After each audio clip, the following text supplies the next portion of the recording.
The other side of the road is safe, where we sidestep being bothered and avoid getting involved. But rolling up your sleeves and boldly going where few dare to tread, that's walking through Samaria. Each week on our podcast, we introduce you to the special few who walk in the spirit of the Good Samaritan. On behalf of the Giving Company and your hosts, David Hendrickson and Dan Riveros, welcome to the Walking Through Samaria podcast. Hey everybody, welcome to the Walking Through Samaria podcast. I am your host, Dan Riveros, with my co-host, David Hendrickson. How we doing, man? Not as close as we usually are. Dan, you're on Zoom, man. It's supposed to be a new year, 2021. We're still on video conference. Still, we got 2020 vibes, man. Lurking all over. I'm going to do my disclaimer because my dog is in the background. So at any time there could be pandemonium, interruptions, noise, you know the drill. But you're an expert editor, so I know you can handle it. Gotcha. We'll make it sound good. Happy New Year, brother. I am so ridiculously excited because I'm going to take a walk down memory lane with this one. We have the Reverend Alvin C. Bibbs Sr. in the house. Alvin, good to see you. And in the house, I should have sort of put that in quotes, right? He's on Zoom, in the Zoom house. In the Zoom. Dan, I first met Alvin in the projects of Chicago in 1992, 3, Alvin, somewhere around there. So that is early 90s. 28 years ago. And we're going to walk it all back, Dan. We're going to walk it all back. Tell me, I want to hear all about David in the Hood. I want to hear all about it. Oh, yes. Yeah. Well, Alvin had the coolest black Volvo that I had ever seen in my entire life. We're going to talk about that in a second. Cool. Alvin, if you don't mind, I'm going to read your bio for our listeners. And to all of our listeners, this is 2 days after the riots in Washington, D.C., and Alvin has been a voice for justice and equality and dignity and the elimination of systemic and institutional racism for as long as I have known him. And Alvin, the fact that you were willing to take time with us during this week, which has to have been very busy for you, very challenging for you, on behalf of our listeners, on behalf of Giving Company, on behalf of Dan and I, we are just so appreciative to have your time and your wisdom here today. Well, thanks for having me, for sure. I've been looking forward to it, David, to be a part of this platform. And you're absolutely correct. With the State of the Union within our country, been inundated with calls, email, number of interviews, the whole 9 yards. And we want to continue to lift our country up and all of our leaders in prayer at this time. Yeah, well said. Well, here comes your bio, Alvin, to all of our listeners. And then we're going to get into all of it. The Chicago Bulls, like all of it. We're doing all of it. Here we go. Reverend Alvin C. Bibbs Sr. is a highly sought-after motivational speaker, author of Crazy Enough to Care, Changing Your World Through Compassion, Justice, and Racial Reconciliation, published by InterVarsity Press, and serves as an organizational coach and facilitator to congregations, corporations, and non-for-profit organizations across North America. Along with currently serving as president and CEO of the Justice Journey Alliance Leadership Foundation of Chicago, the Justice Journey Alliance vision is to reach an ever-increasing population divided by race and injustice. Reverend Bibbs also serves as the Community and Faith Engagement Officer for Together Chicago, providing leadership to enlist local churches in Chicago to organize gospel justice centers throughout the city. In September of 2020, Reverend Bibbs launched a national initiative called Beyond Words, Count Us In Movement, which is a multi-city ecumenical movement in which faith leaders and pastors are taking direct action to address structural injustice and systemic racism. Reverend Bibbs is the founder and visionary leader of Beyond Words, Count Us In. Prior to the Justice Journey Alliance, Reverend Bibbs served as the multicultural regional director for the Willow Creek Association in South Barrington, Illinois. He joined Willow Creek Community Church in 1996 as the executive director of Extension Ministries, which were the compassion and justice missions outreach for the church. Reverend Bibbs holds a Master of Arts degree in Christian leadership development and organizational management from Fuller Theological Seminary in Pasadena, California. And he has 3 amazing sons, Alvin Jr., Brandon, and Devin. Alvin, my old friend, it is so good to see you. Welcome to the Walking Through Samaria podcast. Thank you. Thank you. I'm trying to figure out who's that guy you're talking about in that bio. It's good. We're going to frame that. I mean, Alvin, your life really is just such a testament to consistent following of a calling. That's what I believe. When I hear Reverend Alvin Bibbs Sr., I'm like consistent, faithful following of a calling for all your life. Let's go back. I think you might be a little bit older than me by like a year or two based on this little historical nugget. So we're going to talk about Cabrini-Green in a minute. But yes, in 1967, you met the late Reverend Dr. Martin Luther King Jr.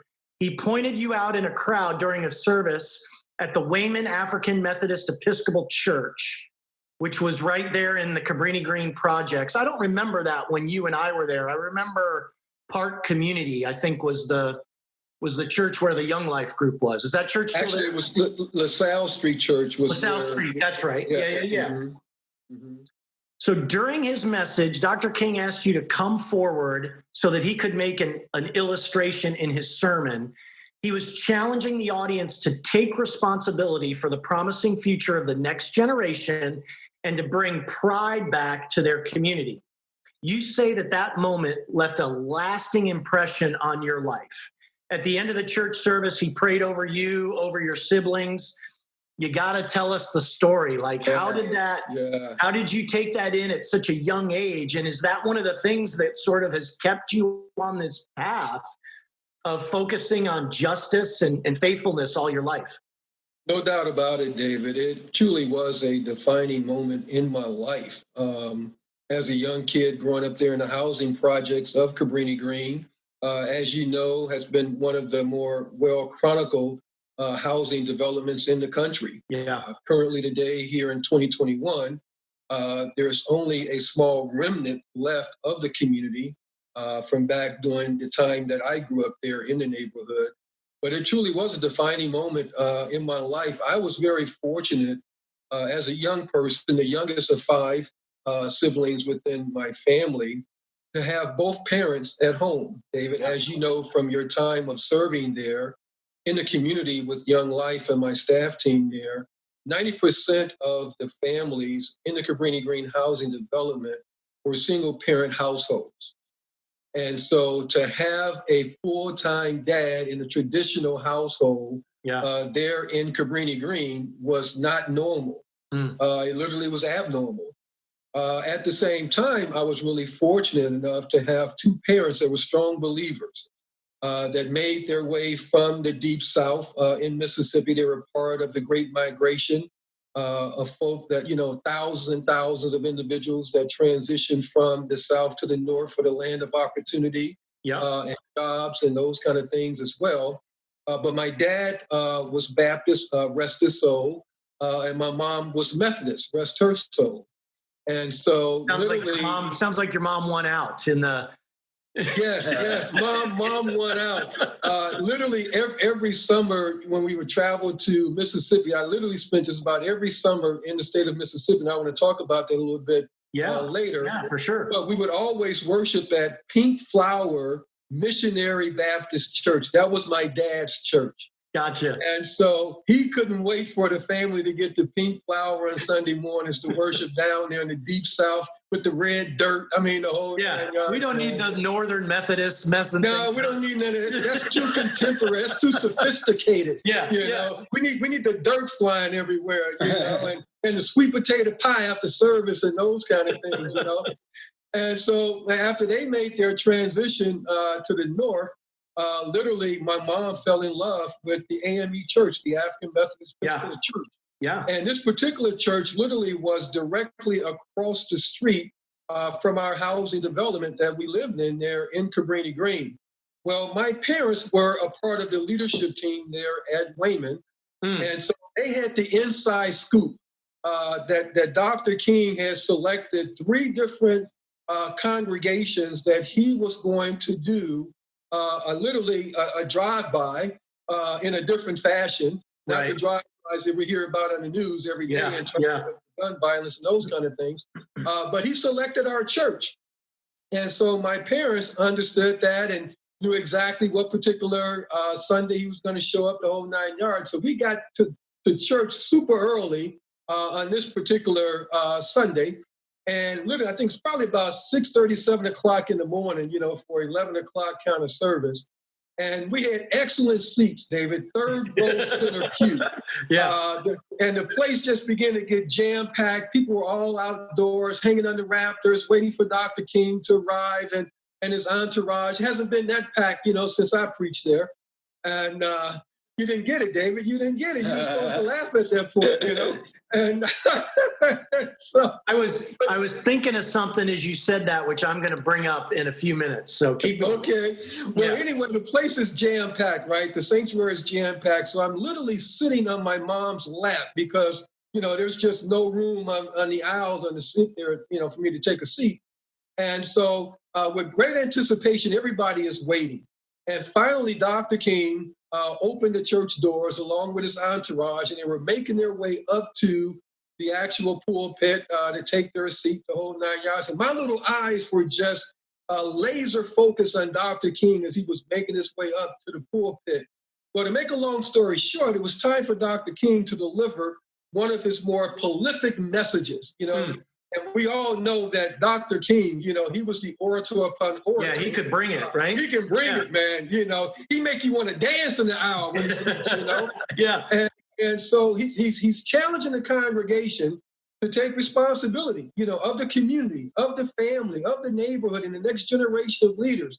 Well, in the midst of that sermon, he pointed out in the congregation for this young child to come and stand next to him as an example in that sermon text. Well, just so happened the young person that he was pointing to was me. Now, I'm sitting there on my mom's lap, all of 6 years old, and the place is jam-packed. I just froze. I couldn't. Really? I couldn't go up there. I was like, I didn't want to leave the comfort of mom and dad and kind of be put on the spot the whole 9 yards. But he didn't forget. And so at the end of the service, as we're exiting the sanctuary, we had a chance to go up and greet Dr. King. And so he turns to my parents and he says to them, he said, would you mind if I say a prayer of blessing over your child's life? Of course, they looked at each other and they looked back at him and they agreed. Now, this is 1967. Yeah. Now I have one of those serious Michael Jackson afros, man. All right. Now, I have the mini version today. I'm holding on. I've only known you with the mini version. That's all I've known you as. Yeah. Yeah, but I had the serious Michael Jackson then, man. But That's Dr. awesome. King was a short, stocky guy. Right. But right. he had these huge hands, man. It's like he can palm 2 basketballs in one hand. And so he turns to me and he takes his right hand and he placed it down on top of my neatly shaped afro. And he said a prayer of blessing over my life. Wow. That was just powerful. And literally at the end of that moment in time, I had this imprint in my afro. And believe it or not, I did not pick my hair out or anything for several days, probably a couple of weeks, whatever. Sure. I walked around with this imprint in my afro. And many of my friends would say, hey, Bibbs, why don't you do something with the afro? I was like, no, you don't understand. I've been blessed by the King. Wow. I've been blessed by the King. Well, let's fast forward here a little bit, David. The following year, 1968, we all know what happened that year in April. Yeah. Dr. King was assassinated. Well, my community, Cabrini-Green, literally was a riot zone, just like other communities across the city of Chicago and in other states as well, like Detroit and New York, Los Angeles, etc. There are many parts of Chicago today, 2021, that has never fully recovered from the riots of 1968. I don't think Detroit ever turned the corner, to be quite honest with you. Wow. And so at the same time, when the rioting was taking place in cities across North America and right there in my neighborhood, Mayor Daley Sr., who was the mayor at that time in Chicago, called the National Guards into my community. They ordered the National Guards to keep all potential rioters inside of the different complexes there in Cabrini. Just for all of the listeners here, let me just kind of help you understand the size and scope of Cabrini. At this time, roughly over 19,000 people were residing in the community at this time. Cabrini-Green literally sit on 70.2 acres of land. Had 3 different sections of the community.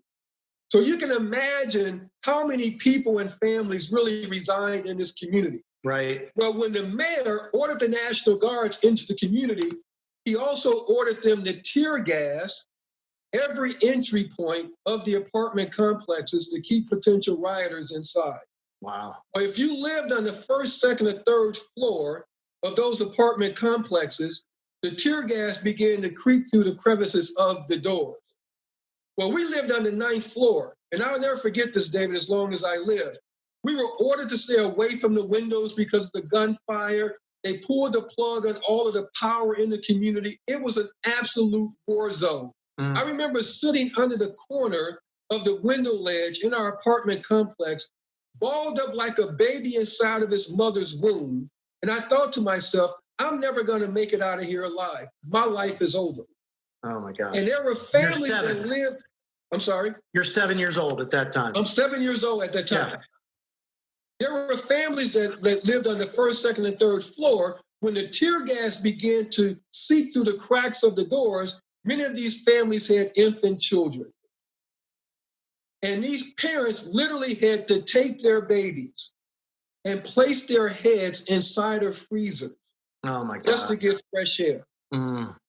It doesn't end there, David, and I get choked up every time I talk about it. There were babies, innocent children, that lost their lives in 1968 that was never, ever reported because of the tear gas that choked them to death. Wow. So as I reflect back on what God has called me to do today as an ambassador of justice and righteousness and equality, it goes back to that moment. And I think every day about those babies that lost their lives when politicians ordered a community to stay indoors and the National Guards to tear gas those buildings. And so it's never left my mind. It's never left my heart. So when you look at less than a 12-month period of time from a commissioning by a great civil rights leader like Dr. King to where we all experienced his death several months later, it's no accident what God has called me to do for such a time as this. Well, I have one last thing to say. Yeah, no, please. Is that when I get to the other side, David, I'm going to have a conversation with Dr. King. Because you know why? He messed up my Afro, man. Messed up my Afro. We put a lot of work into the Afro, man. We put a lot of work into it. So I'm going to have a conversation with Dr. King when I get to the other side. That's right. And say, thank you for the commissioning, but you owe me a haircut. Yeah, it was a thing of beauty, right? Right from the Off the Wall album. It was shaking round as a basketball, man. Well, that was going to be one of my questions, which is at age 6, clearly your experience at age 7 with the tear gas and Mayor Daley, like I can see how that stays with you forever and ever. When you were 6 and you were in the 3rd row at the church getting ready to hear Dr. King speak, I mean, I realize it's a long time ago, but did you have a sense for freedom marches and what he represented for the African-American community and what he was doing? Like, was that real to you at age 6 in Chicago? Yeah, David, and let me tell you why it was very real. Because of the fact that, as I shared earlier, every summer I spent time in the heart of Mississippi. My parents exposed myself and my siblings to the struggle, okay? And so when we would travel from Chicago to the great state of Mississippi, my mom would always create a food basket and have that food basket in the car. It had a lot of goodies in there. It had pound cake, it had fried chicken, it had all the good stuff in there, man. But we would always ask, okay, why do we have all of this food in the car? Can't we just stop at a restaurant along the way as we travel and things like that? That was not going to happen. Yeah. We were very fortunate enough just to find a gas station that was safe enough for us to get gas to put in the automobile that belonged to my parents because of the level of discrimination and racism that was being experienced on our travel from the north to the south. In addition to that, David, as a young child, my grandmother literally would take me on different strolls in the community where my parents grew up, because my parents were sharecroppers and all of those kind of things as well. And my grandmother literally would take me on a different walk. And she would point out different locations to me as a young child where extended family members were lynched. My family, not anybody else's family, my family. Yeah. And at the same time, I experienced going to the rear of the restaurant to have food served to us by my extended family, because we couldn't walk through the front doors of these restaurants. And we had the black water fountains and the white water fountains. I was exposed to so much as a young child. And so by the time Dr. King made his pathway to Chicago, I was already knowledgeable as a young child of the impact of this particular leader and the State of the Union when it comes to the rights for African-American individuals. Wow. I have to ask, did you ever go back to Mississippi kicking and screaming? Like, why are we taking this trip? I don't want to go, keep me in Chicago? Yeah, I was always fearful. Not only kicking and screaming, I was literally fearful, because I remember numerous nights, David, that I couldn't sleep at night because, in the Deep South, man, there was no street lights. The only light that you saw at night was headlights on vehicles. That was pretty much it. And if a car didn't drive by at night, it was just pitch black. And so I was fearful of my life, especially after my grandmother would impart that wisdom. Yeah, exactly. Right. On our family. I'm thinking, I don't even want to go outside. I want to just stay in the comfort of this pretty much a shack type home. It wasn't modern at that time. And literally the houses were up on cedar block bricks and things of that nature. There was outhouses. I mean, that's what I experienced as a young child. So I was really inundated into the realities of what goes on in the South. But when I would travel back to the North and have conversations with my peers, they didn't have a clue what I was talking about. So I was educating. I was a civil rights advocate and a historian at a very young age within my peer circle. That's awesome. Well, one of the things that I want to stay in Chicago for a little bit and get your wisdom on Chicago, but one of the things that I remember about meeting you for the first time back in the early 90s at LaSalle Street Church, and I'm going to tell our listeners how we stumbled upon that church in a little bit, but you never left downtown Chicago. So Reverend Alvin C. Bibbs Sr., master from Fuller Seminary, you did drive a super cool black Volvo when I first met you, but you've been committed to staying, in the hood. I'm going to use your terminology because that's how you describe it. Talk about that. Why was it so important for you to stay when at age 7 you have a tear gas memory? Yeah, there's several reasons, David, why I stayed in the heart of the city, in the heart of the hood, in Cabrini-Green, et cetera. And it goes back to my childhood and in my younger years there in that neighborhood. I witnessed so many of my peers literally going astray. Let's just start within the church community. It was a non-negotiable in my household you were going to church on Sunday morning. Yeah. Okay. It was just a flat out non-negotiable. And so I served in the church and I sang in the choir. I was a young usher board member, all of those kind of things, man. But the church has always represented the epic center for everything that happens within the African-American community historically. That's just the way that it is. And so it was the hub for everything, but it was also non-negotiable. But I also watched many of my peers begin to exit the church because they felt that the church was not relevant to their circumstances and their situation and what was going on beyond the walls of the church. Felt like the church was not responding on the level that it really needed to.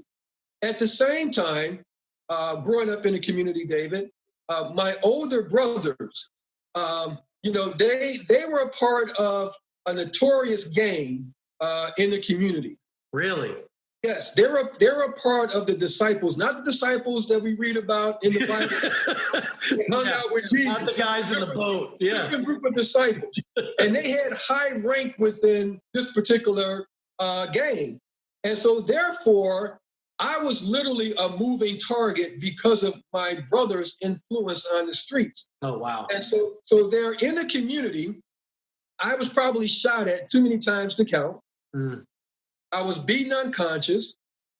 I had a .357 Magnum on the side of my neck. If I would have breathed or blinked the wrong way, we wouldn't be sitting here today talking about Jesus and the Good Samaritan and what's going on in Chicago and the Justice Journey Alliance.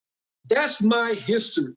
At the same time, David, every day that I would wake up to go to school, I had to figure out a different path that I was going to take to get to my school building every day. I didn't have the luxury to have my breakfast every morning and kiss my parents goodbye and say I'm going to school without thinking and strategizing which path I'm going to take today. By the time I would get to my classroom, I was exhausted. I was absolutely exhausted, just like many of my peers that would show up Monday through Friday at school. So that's another reality of why I went back. At the same time, some mornings I would head to school, walking down the stairwell of my apartment complex if the elevator was not working. And some mornings, believe it or not, I would walk through that stairwell and I would have to walk over a dead body. Oh my gosh. So if you think about all of these different images and situations that I found myself in as a young man in the community, God put it on my heart that if there's anyone that can serve as a positive role model and change the overall trajectory of the next generation of young people in that community, it's you. Yeah. It's no accident that God selected Dr. Martin Luther King to commission your life to do the work that you're called to do. And I've always tried to be a good steward of that commissioning, and it never left my heart. It never left my mind. Wow. I was always called back to the housing development of Cabrini-Green. Yeah. And so when you and I were interfacing together, not only was I serving as the area director and eventually the regional director for Young Life, I was also a high school basketball coach at the Near North High School there in the community as well. And there's an interesting story that I would love to share very quickly about my role as a coach. Please, yeah. And here's the story. The team that I was coaching, the administration literally had pretty much wrote off all of the students. Okay, they felt like, you know what, you're wasting your time. These guys are not going to pass their classes. They're going to get failing grades. They're going to stay in trouble. You're wasting your time. Well, I said, okay, just allow me to do what I need to do. Well, literally, all of the guys on my basketball team, they all graduated with honors. Wow. All right. Now, we would have practice every single day. And when the teachers get in their vehicles and they go home, I'm there in that school building, literally with the maintenance staff and my basketball team. And I know for a fact when they leave that building, their life potentially could be threatened by the gangbangers in the community. Yeah. So what do I do, David? Well, what I do is I told the basketball player, I said, look, what we're going to do, we're going to start practicing at least once a week with the gangbangers. Really? Yes, indeed. I invited 12 of the toughest gangbangers on the street to come and practice with my 12 guys on the basketball team. The guys on the basketball team thought I was crazy at first. I'm sure. And the administration found out about it, and they marched me into their office, and they basically said, what in the heck are you doing? Don't you realize you're putting these guys in harm's way? And I reminded them, I said, once you leave the school building, you have no idea what's going on outdoors. You have no idea what these young men have to endure trying to get to their apartment complexes. I said, what I am doing is creating a safe passageway for them. Yeah. They leave this building. When you're back in your homes, in the suburbs, wherever you're getting to, and I'm here with these students. And so literally, my guys would practice with gangbangers. And when these guys would come into the school building, they go into the locker room. And I said, look, I'm going to close the door. And I said, in the center of this locker room, there's a box. Whatever you have on you, put it in that box. Mm. And literally, one of the maintenance guys would come into their locker room, and you would be amazed by what was in that box that he would have to take out. Wow. And then they would come out on the basketball court, and literally my players would kick their butt. I'll bet. Literally kick their butt. But what that did, David, that gave them street cred. Yeah. That gave them street credibility. And so when they would go home in the evenings, the guys out in the street, they would give them a rite of passage. Yeah. They would say, no, that's Frank. That's Johnny. He's on the hoop squad. He's good. Mm. He's cool. Let him go. Yeah. Let him go. And so this is a type of ministry environment as a leader that the average person doesn't understand the hardship of young people in a housing development in a city like Chicago. Yeah. Yeah. Gosh, there's just so much to unpack. But first of all, you were Coach Carter, I don't know why you didn't get the movie. You should have gotten the movie, Coach Bibbs. So Rhonda and I lived at 100 West Chestnut Apartments. That would be the dog in the background. 100 West Chestnut Apartments, which was 2 blocks from LaSalle Street Community Church. And yet I think 100 West Chestnut, it's not considered the Gold Coast by any means, but it's considered the Loop, right? Kind of the cool part of downtown. Well, it's 2 blocks east and probably 2 blocks south of the corner of the Cabrini-Green neighborhood. You would go over to LaSalle Street and you would go up to what, Chicago, I think, where the firehouse was? Yeah, Chicago Avenue. And that was the beginning of Division Street. Division, I'm sorry. So that's where Dan, Rhonda, and I lived, 4 blocks walking, 2 blocks down, 2 blocks over from Cabrini-Green, but we were considered to be in the Loop.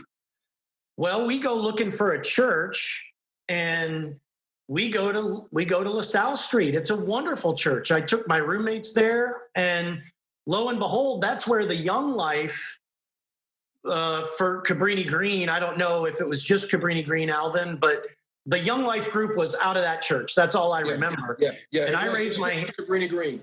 I raised my hand and said, gosh, I'd love to get back involved with the Young Life organization, which I had gotten to know through high school and college.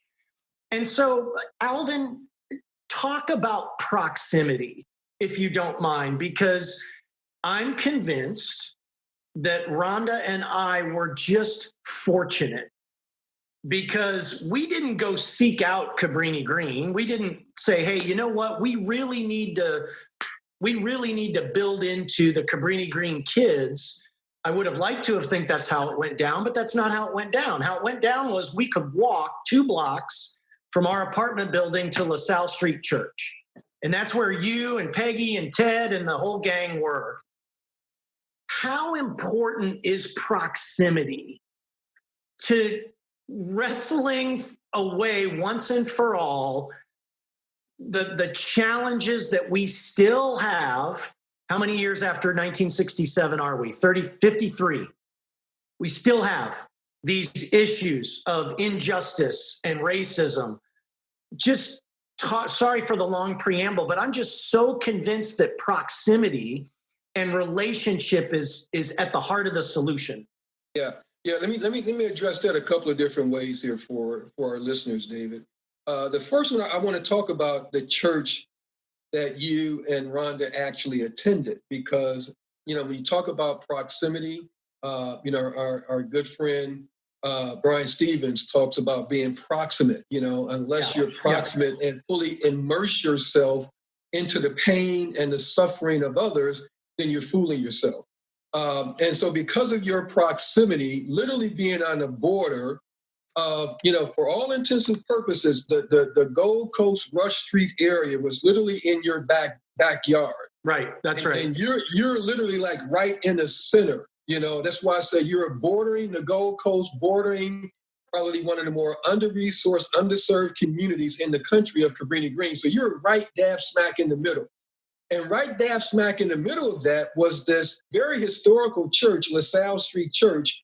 And the senior pastor of the church at that time was one of my mentors, rest his soul in heaven, Dr. Bill Leslie, was the senior pastor.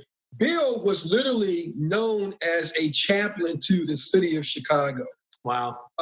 Bill also was a very influential leader. He literally came out of the Moody Bible Institute ministry there, which was literally directly south of. I was going to say, which was also right around the corner. Yeah, around the corner, etc. Yeah. But because of his vision related to reconciliation, the social disparities, the injustices, etc., he was basically too radical for Moody. So they literally kind of gave him the boot. And so he went literally down the street and launched this ministry called the LaSalle Street Church.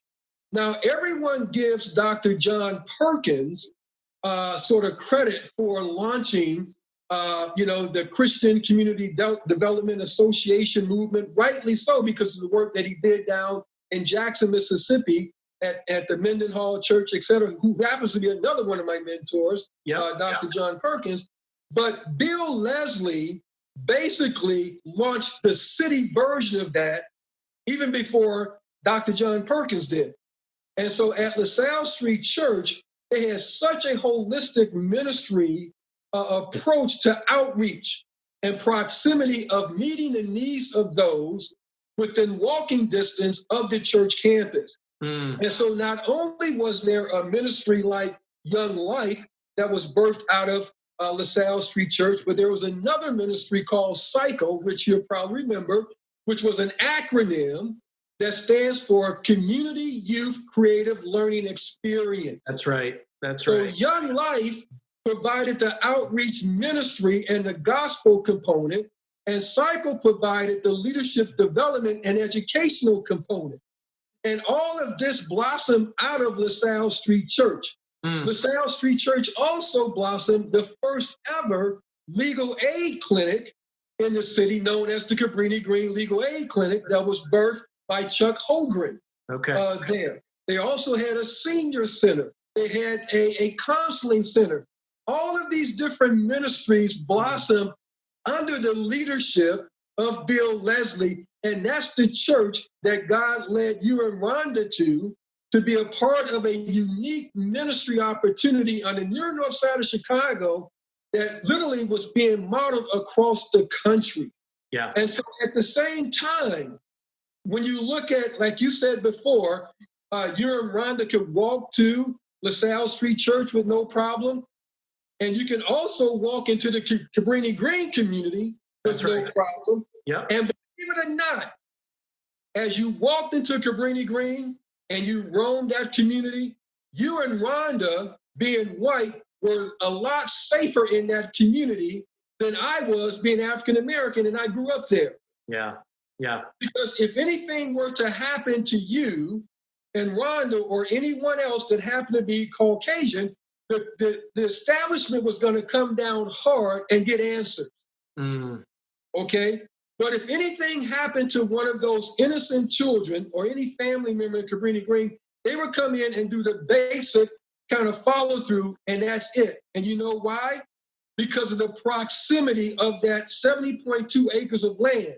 If they can keep the violence and the destruction and the madness inside of that box, everything is fine. But anytime someone steps outside of that box, outside of that 70.2 acres of land, it was off limits. And so therefore, as a young person, if I traveled east to try to go and hang out at Oak Street Beach and get to the lakefront, et cetera, we were literally harassed by law enforcement because we were not allowed as African Americans. Wow. And so when you talk about proximity and being proximate and understanding that Chicago is one of the more segregated cities in the country. Yeah. This is the city where redlining and all of those kind of things were birthed right here in the city of Chicago because of segregation. And so you can literally cross one neighborhood, one street after the other, and it shifts rapidly from being all Black or being all white or being all Latinx and That's being right. all rich and being poor. It is totally segregated and totally divided. Yeah. That's the city of Chicago and the makeup of the community that you're a part of in Cabrini-Green. Hey, I have to chat about this for a second. You know, you and I were sharing some memories of a common friend of ours, Terrell Davis, right? And I remember every once in a while, I would get a phone call, and Terrell would be on the other end of the phone call. And I just knew by the sound of his voice that it was a rough day in Cabrini-Green.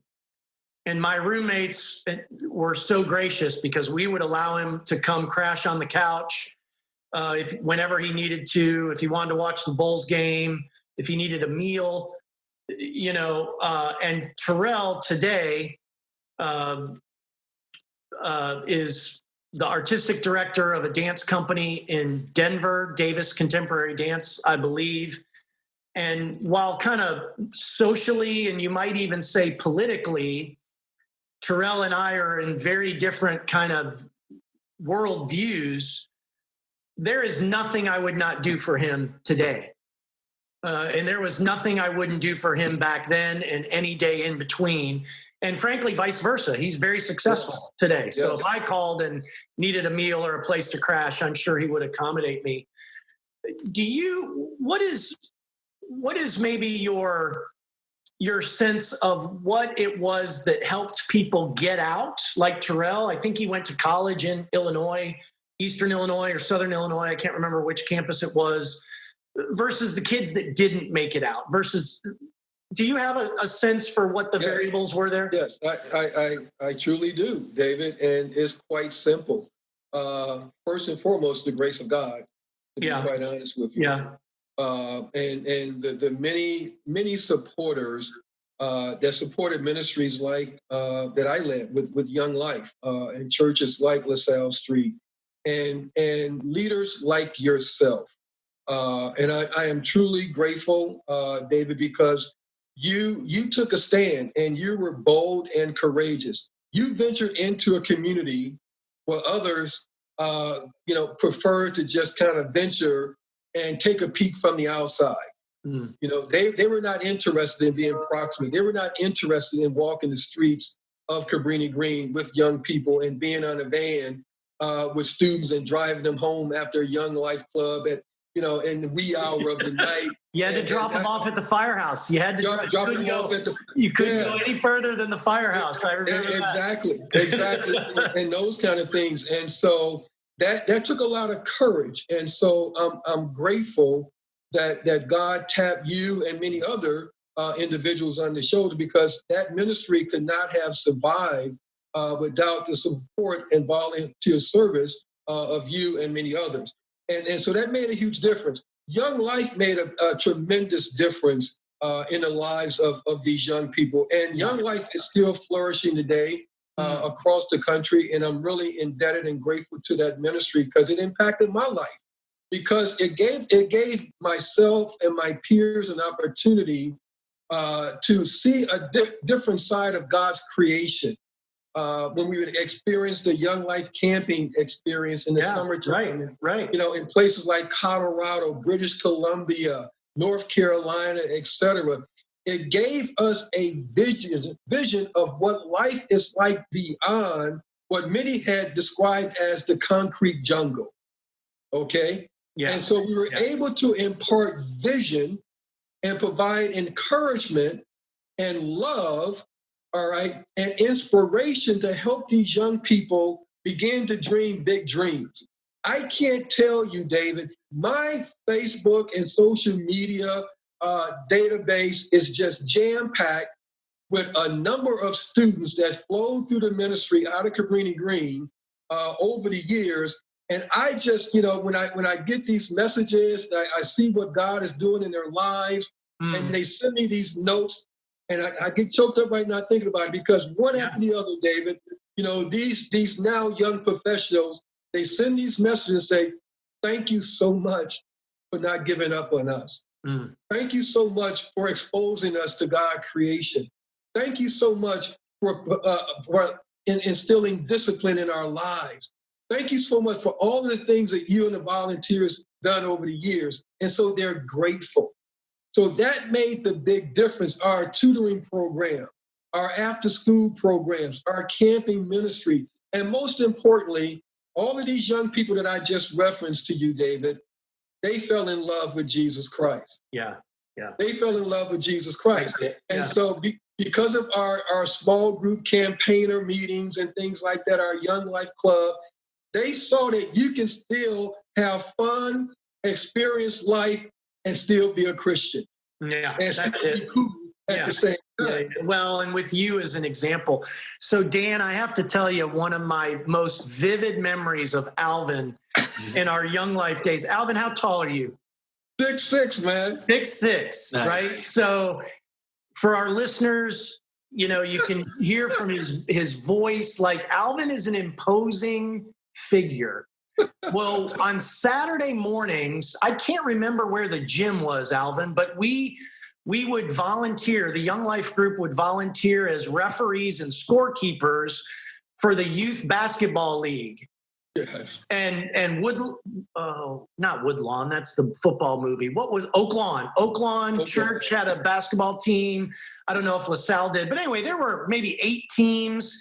Yeah. And every Saturday, the little kids from the city would have basketball games. And it was literally, I grew up in Louisville, Kentucky, huge basketball fan. And so I thoroughly enjoyed it. Well, one day, Dan, poor Billy is the referee for one of these games. And it just starts getting a little chippy. And Alvin stands behind the scores table. Alvin, I don't know if you remember this. And you yelled, Billy, get control of the game. And I was like, I will be anybody on this planet right now other than Billy. That's so funny. Billy is taking it from Alvin, who is this imposing, larger than life dude. I'll never forget it. That's awesome. Well, another cool story is, I don't know if you're aware of this or not, but actually Billy is the assistant coach for the DePaul Blue Demons. You've got to be kidding me. Yeah, he's been coaching there for quite a while now. Oh my God. Well, you didn't ruin him then that day. That's right. He recovered. Oh my God. I'll never forget it. That is awesome. He's getting control of the game now for sure. That's right. I'm gonna have to track him down. Yeah. On that note as well, David, and you're aware of this, but part of the run that I experienced in Cabrini and all of those kind of things as well, I had my 15 minutes of fame, also with Hoop Dreams. Yeah, right. Exactly. Yeah. Which was, it was just one of those,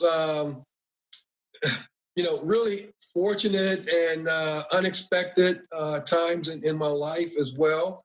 Really grateful for it. And so, but the other thing about the whole sporting opportunity is that As you know, I served for 7 years as the chaplain to the world famous Chicago Cubs, who are now world champion Chicago Cubs.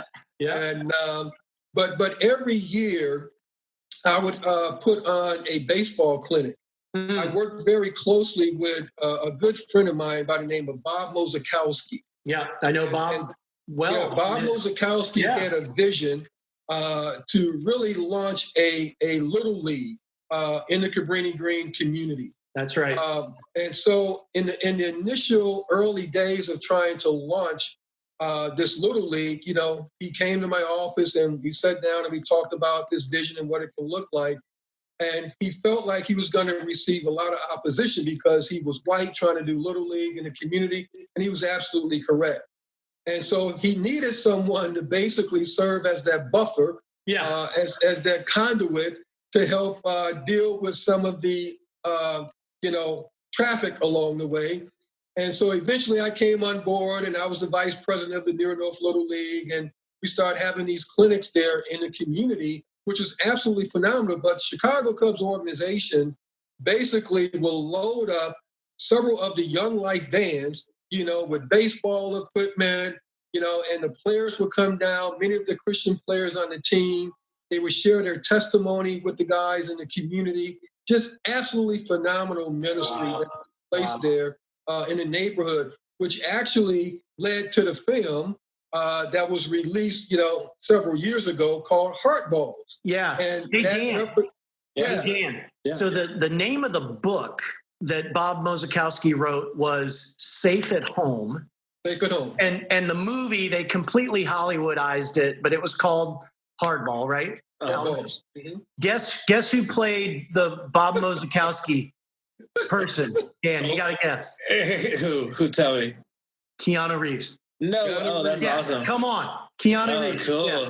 The movie's nothing like what Bob Mozakowski was like, but he got Keanu Reeves as the guy. Yeah, that's cool regardless. Yeah.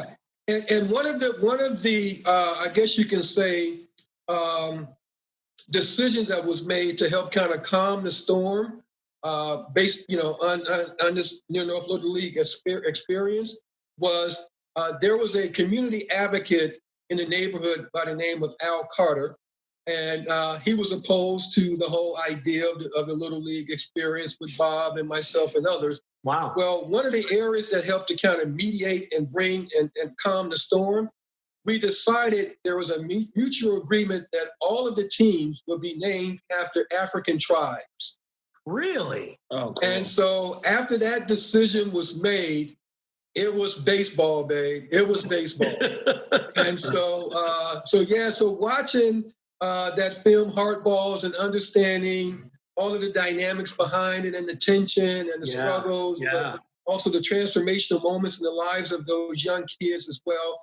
Absolutely phenomenal. And as you know, Bob is still doing the baseball now on the near west side of Chicago. He launched the first Christian, high school here in the city, Hope Academy, doing a fantastic job there. And so just the various touches, David, that God has allowed me to be a part of over the years has just been absolutely phenomenal. But it all goes back to that commissioning. It all goes back to that commitment to the next generation of folks in the city of Chicago and across the nation. Well done, my friend, Alvin Bibbs. Well done. I'd like to, in the time that we have left, I want you to talk about the Justice Journey Alliance.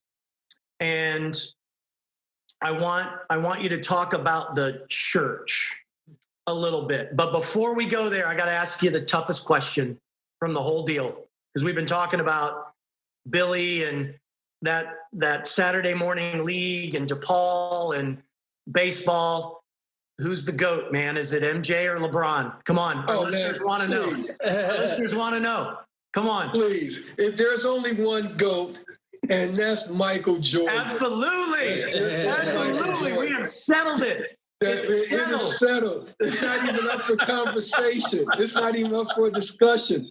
There was one photo that was floating around social media, and it's a classic photo if you can get your hands on it. There's a photo with LeBron James standing in the center of the photo, and there's about 15 of 20 all-stars that are behind him. And the caption says, it took all of these all-stars for LeBron James to win 4 championships. And then it has Michael Jordan and one person behind him, Scottie Pippen. Oh, wow. Wow. Wow. You see the difference there? You see the difference? And so I'm going to go find that. I'm going to go find that. As LeBron James traveled, and got literally it's about 15 or 20, all NBA All-Stars standing behind LeBron James, Dwayne Wade, and the list goes on and on and on. Yeah. And then just right behind MJ is only one person. It's Scottie Pippen. So who's the GOAT? That's it. I'm so, you know what? I'm so glad we got that settled so quickly. Yeah, I am too. There is peace in my soul. So, well, listen, Alvin, the essence of this podcast is to talk to people like you that are living out their lives as good Samaritans, because according to the parable in Luke chapter 10, Dan knows this, our listeners know this, they've heard it many times. You're walking across the road to help someone who's been left behind. And in many cases, that individual is different from you. Now, in your case, you never left the city of Chicago, but you are helping people that don't have Masters of Divinity degrees from Fuller Seminary and maybe didn't have 2 parents in the household growing up who were church leaders, et cetera. What prompted you, after a really successful run at Willow and all the other things that you've done with Young Life, what prompted you to start JJA and give our listeners a sense of the work that you all are doing right now? Yeah, David, it's quite simple. The seed of this movement and this organization was actually planted at Willow. During my tenure there at Willow, I launched an annual pilgrimage called the Justice Journey Experience. And it's a civil rights pilgrimage that literally would allow individuals from different social, racial, and economic backgrounds to really trace the civil rights movement and the role of the church as relates to justice, reconciliation, social disparities, all of the above. Probably one of the more spiritually transforming encounters that anyone can experience. And we still offer that currently today as part of one of the initiatives of my organizations. We offer it every June. We take the trip to the South and we travel to places like Montgomery, to Birmingham, to Selma, to Memphis, etc. And I'll never forget the second experience that we pulled off together at the time, again, serving at Willow, Umbrella of Grace here. But I pulled together 2 of the largest churches in the city of Chicago, which one being Willow that I was a part of, and another church on the South Side under the leadership of Pastor James Meeks, Salem Baptist Church. That's right. Yeah. And so knowing that that's primarily African-American, and when I joined Willow staff, I was the only person of color, on staff there. That's another part of my journey here, David. It's like wherever I go, I'm like the one and only. When I served in Young Life, when I became the regional director on the national level, I was the one and only. When I served as the chaplain in Major League Baseball, I was the only person of color chaplain in the entire major leagues. Then when I go to Willow, that's amazing. That's hard to believe. Wow. Yeah, I'm the only person of color. In the Willow megachurch world, I was given a different title as the Jackie Robinson of megachurch ministry. You're kidding. Because there was no one that actually mirrored anything or any role that I was leading there at Willow. And so when we pulled this Justice Journey experience together, I knew that it was something special. And I'll never forget walking across the Edmonds Pettus Bridge and watching these 2 influential pastoral leaders that has national and worldwide recognition locked arms together, walking across the Edmonds Pettus Bridge, singing "We Shall Overcome." And there's this wave of flavor behind them, representing Black and white leaders and members of these churches. I said, this is only of God. This is only of God. And to have that experience happen, it just gives me goosebumps today just thinking about it. I'll bet. And so for many years, I navigated this pilgrimage under the leadership role that I had there at Willow. And so after many years of leading that, and then God calling me into a more deeper entrenched role of advocacy, is when I launched the organization of the Justice Journey Alliance, literally in 2017. In 2017. Wow. And when I think about the launching of this ministry, David, when we talk about my commissioning moment with Dr. King back in 67, well, in 2017, I received another defining commissioning moment as well. When I received the incorporation for my organization back from the Internal Revenue Service, you know what date was stamped? It's stamped on my incorporation?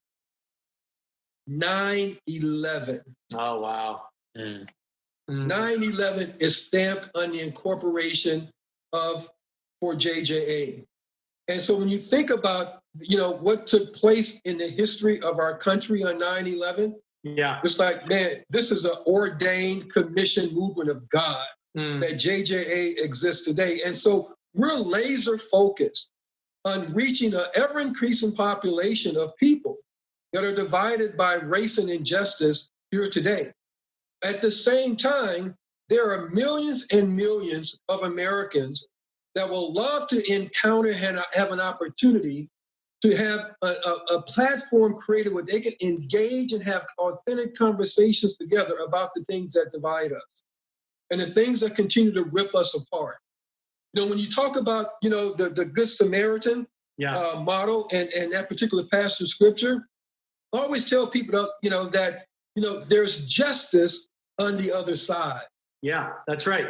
There's justice is needed on the other side.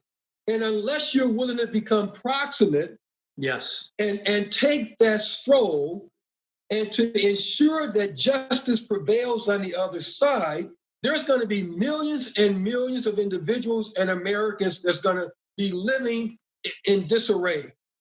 That's not going to have the fair and equal opportunities that others have within society. I would even go so far to say at the same time, David, that as we look at, our Declaration of Independence, and things along those, we hold these truths to be self-evident, that all God's people, men and women and children, are created equal. Well, are we truly living that Declaration of Independence out? And so for us within our organization, we're not politically driven. There may be issues of policy that we're trying to pursue and make sure that people understand and really comes to grips with as well. But we're sincere about creating platforms either through social media, live and in person, experiential, to help close the huge racial and economic divides within our country. And that's what led me, even this past year, to launch another major movement under the umbrella of the Justice Journey Alliance, which is called Beyond Words Count Us In, because of the silence of the church when it comes to the issue of structural injustice and systemic racism within North America. And we have to continue to tell the truth about our country's uncomfortable past. And until we do that, until we are bold and courageous to speak forthrightly about these issues, we're going to continue to experience the hardship within our communities and within our world. Now, one thing, David, that many don't love to talk about that is real, and those that happen to be white and evangelical Christians and so forth, for those that may be far away from God, is the reality of inherited privileges. Okay. Now, many want to talk about the issue of white privilege. I don't talk about white privilege. I talk about inherited privileges, because when you look at how inherited privileges plays itself out, there are individuals, because of past generational opportunities economically within our country, many have benefited off the backs of African American and other people of color have prospered because of the level of discrimination and prejudice and the wealth that has generated for many, many years.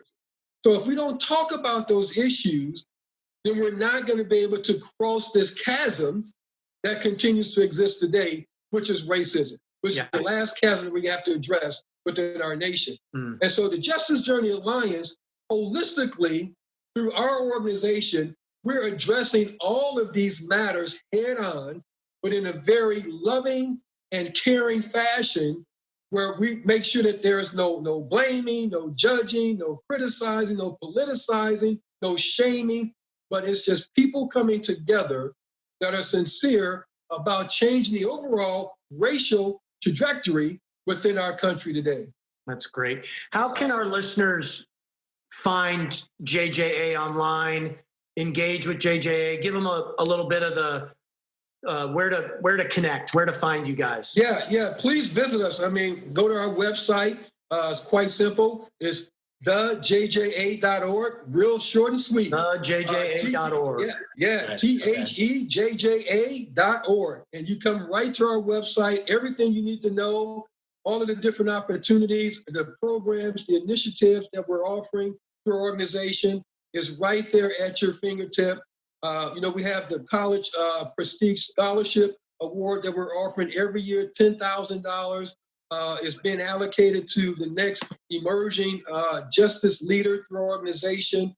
We have our Just Us conversation platforms that happens every single month. We have our Justice Lecture Series. And of course, the Beyond Words Count Us In movement. Right now, we're active in over 15 cities across the United States of America. We're going to have another onboarding process of new cities joining us on March the 25th. This is all focused on a race and racial justice reform movement that's leveraging the faith community, those within the legal industry, and those within corporate America as well. It's a powerful trifecta to meet this challenge head on for such a time as this. And so we're excited about the things that God is allowing us to do through the Justice Journey Alliance Leadership Foundation of Chicago. That's awesome. So awesome. Well, if you could leave us, Reverend Bibbs, as we wind down, with a word of wisdom. And you mentioned the uncomfortable truth of the white evangelical church just has not done enough, right? In this particular area of addressing racism, and the fact that we have to talk about the black church and the white church is indicative enough of the lack of proximity that exists in our churches today, right? And so,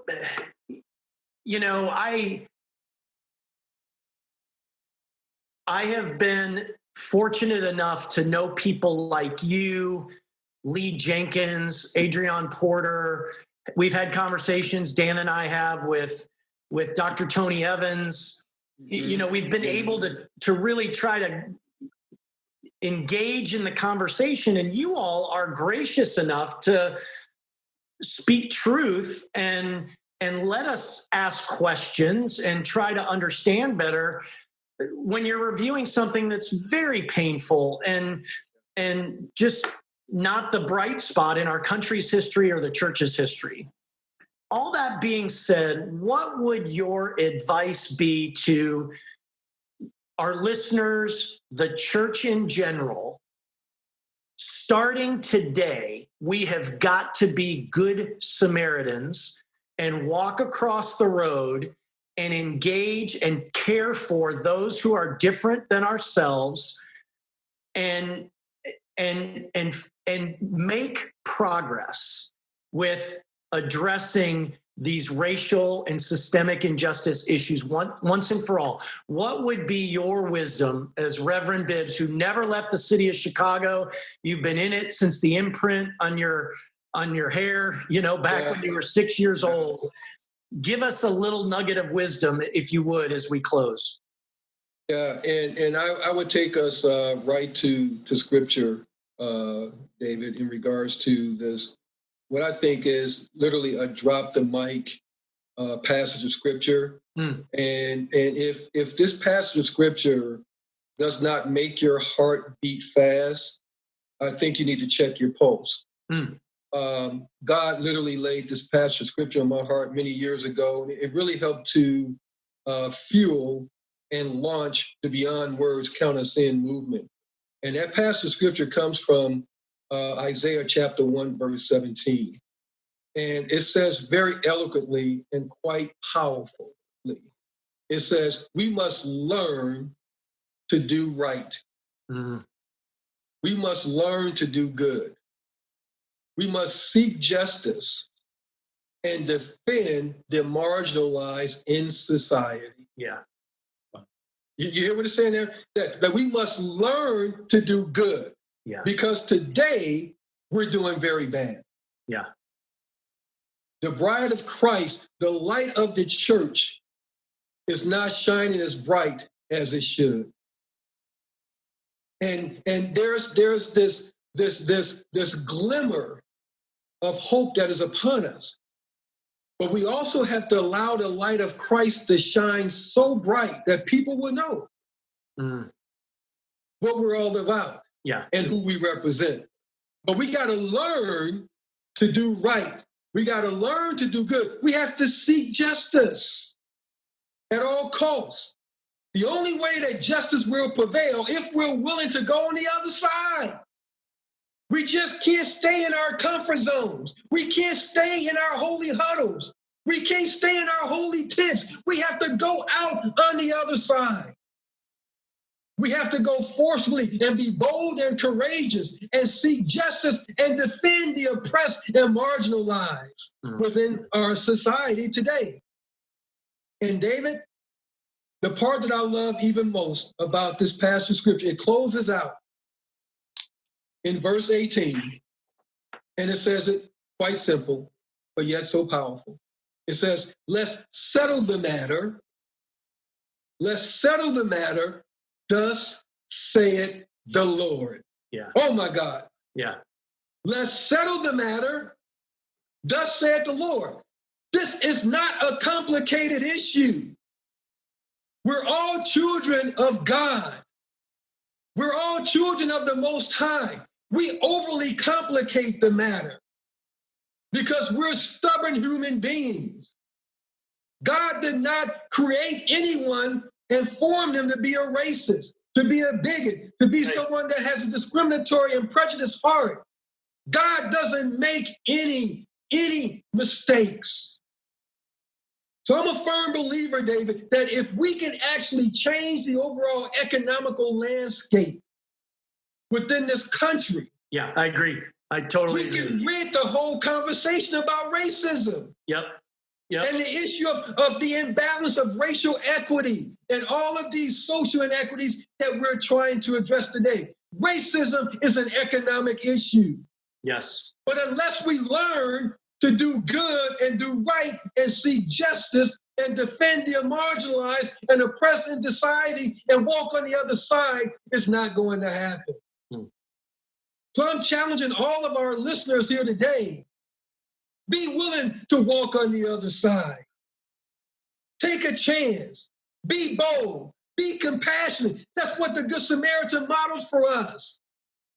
At the same time, the Good Samaritan model for us exactly what it means to empower someone that is different than who you are. That's right. That's right. The Good Samaritan model for us of what it means to care for someone that has needs. Because of your influence, because of your resources, you have an opportunity to share and be a good steward of what God has given you. Be a good steward, be a good trustee of that. But be willing to walk on the other side. And if we can do that collectively together as the body of Christ, like the passage ends out in verse 18, we will absolutely settle the matter. Thus saith the Lord, and we will leave this world in much better shape than the way that we found it. And our Father in heaven would be so excited and welcome us home and say, well done, my good and faithful servants. well done, you did well, welcome home, now you can rest. The world is a much better place because of the work that you did. Rest, you did well, well done, my good and faithful servants. Thus saith the Lord. Amen. Amen.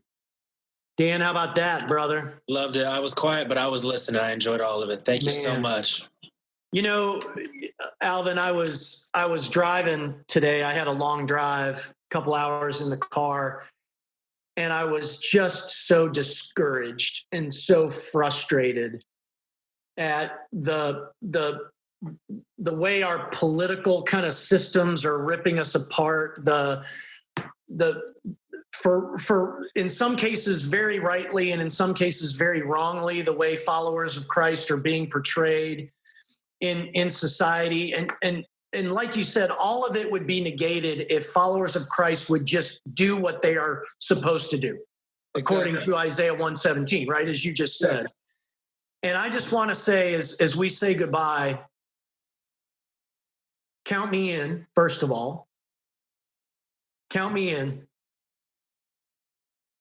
I am so much more encouraged after this conversation because people like you are a little wiser and a little stronger and a little bolder than a lot of us. And you're speaking truth to those of us that need to hear it. Mostly, I want you to know 30 years ago, how thankful I am today that we stumbled on the steps of LaSalle Street Church in Chicago and got to be a part of your ministry and your passion for a small period of time.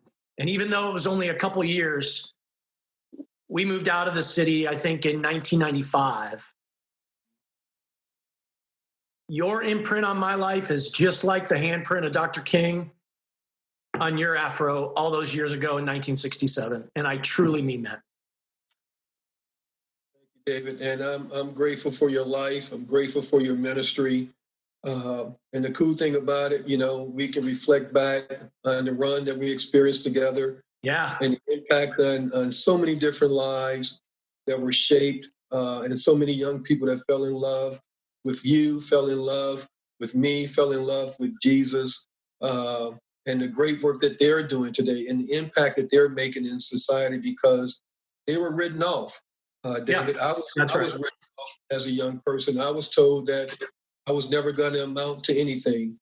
And so when I think back on the run that we experienced together and the run that I had in Cabrini, it was no accident I was there because I wanted to make sure that those young people knew that they mattered to God, they mattered to creation, and they had a very bright future. Yeah.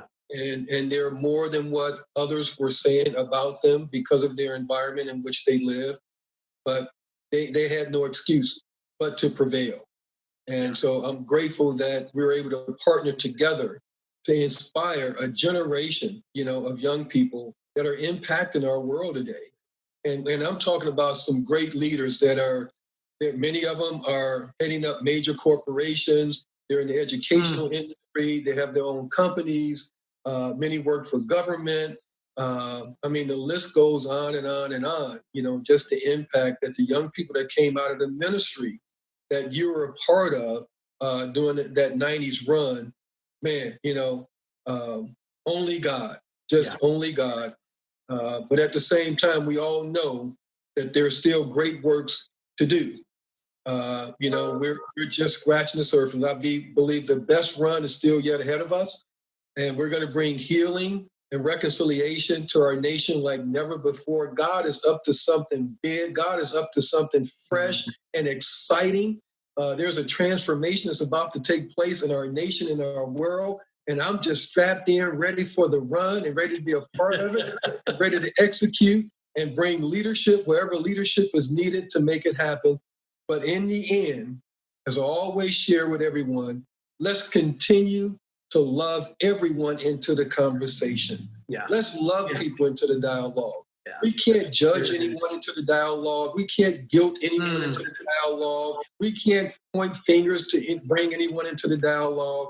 All we have to do is just love people into the conversation and watch the Holy Spirit do some amazing things and watch people come together like never before in the history of our great world. That is going to happen. I love it. I love it. It was so great to be with you, Reverend Bibbs. You know, I have to say as we close, Dan might be a little confused about the best kind of pizza. You know, I'm a fan. I was out there. I went up there. I checked it out. I liked it. So we're going to make our way to Chicago sometime and have some good Chicago pizza and relive some more of those memories. It has just been an honor to be with you, Alvin. I am so grateful to see you and talk to you again. And let's please not let so many years pass by before we see each other again, okay? No doubt about it. Guaranteed, my friend. When you come here for pizza, I'm going to tell you right now, Lou Malnati's, babe. Lou Malnati's. You heard it here, Dan. Lou Malnati's is the best pizza on the planet. On the planet, Lou Malnati's. So much clarity today. Clarity. Michael Jordan, Lou Malnati's. We got it all. So that's right. Enjoyed it, Alvin. God bless you, brother. Love you so much. We'll talk to you soon. Thank you so much. Take care, Dan. All right. Peace out, guys. Peace. See you guys. For more content like this, visit us at givingcompany.com. Thank you for joining us, and we'll see you next time on Walking Through Samaria.